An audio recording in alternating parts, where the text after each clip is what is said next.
થરાદમાં નમકીનના પેકેટમાં મરેલી ગરોળી નીકળવાની ઘટના સામે આવી। થરાદ પંથકમાં નમકીનના પેકેટમાંથી નીકળેલી મરેલી ગરોળી। આનંદ નમકીનના પેકેટમાંથી નીકળેલી મરેલી ગરોળી। ગ્રાહકે આનંદનું ચવાણું ખરીદ ખાવા ગયો તો ચવાણામાં હતી મરેલી ગરોળી। ગ્રાહકને ઘટનાને લઈ ફૂડ એન્ડ ડ્રગ્સમાં કરી રજૂઆત। તપાસ કરી લોકોના આરોગ્ય સાથે ચેડા કરતા આવા કંપની સંચાલકો સામે કાર્યવાહી કરવા ગ્રાહકે કરી માંગ। બ્યુરો રિપોર્ટ ભરત ઠક્કર, બનાસકાંઠા।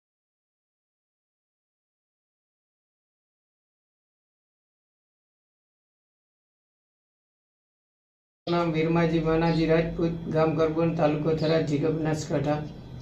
मैं आज थी अंदाजे 10 से 15 दिवस पहला आनंद नमकीन चवाणो लाव्यो तो 2 पेकेट छोकरा ने नास्ता माटे। तो तेना मांथी 2-3 दिवस नास्तो करी छोकराए अने झाड़ा उल्टी जेवुं लागता मैं पेकेटनी तपास करता जोयुं के डेट बहारनो नथी ने। तो पेकेट खोलीने जोई तो डेट बहारनो तो नतो पण अंदरथी एक घरोली फ्राई थेली निकળી હતી અને તેની અમે જે દુકાન માલિકને રજૂઆત કરતા દુકાન માલિકને કીધું કે પેકેટમાંથી ઘરોલી નીકળી છે।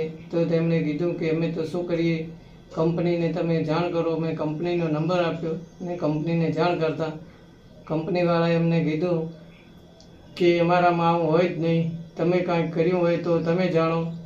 એટલે મેં કંપનીવાળાને કીધું, કંપનીવાળા કે તમારાથી થાય તે તમે કરો અને અમારાથી થશે અમે કરશું। તો અમે ગ્રાહક સુરક્ષામાં જાણ કરી અને ગ્રાહક સુરક્ષાવાળા અમને ફ્રૂટ એન્ડ ડ્રગ્સનો કોન્ટેક્ટ કરાવતા અમે ફ્રૂટ એન્ડ ડ્રગ્સમાં ફરિયાદ કરતા। એ ફ્રૂટ એન્ડ ડ્રગ્સવાળા આવી સેમ્પલ લઈ જતા આની તપાસ કરતા શું નીકળે છે ને એને શું પરિણામ આવે છે એ તો તંત્ર જાણે અને આનો કાયદેસરનો અમને ન્યાય મળવો જોઈએ એવી અમારી અપેક્ષા છે તંત્ર પાસે।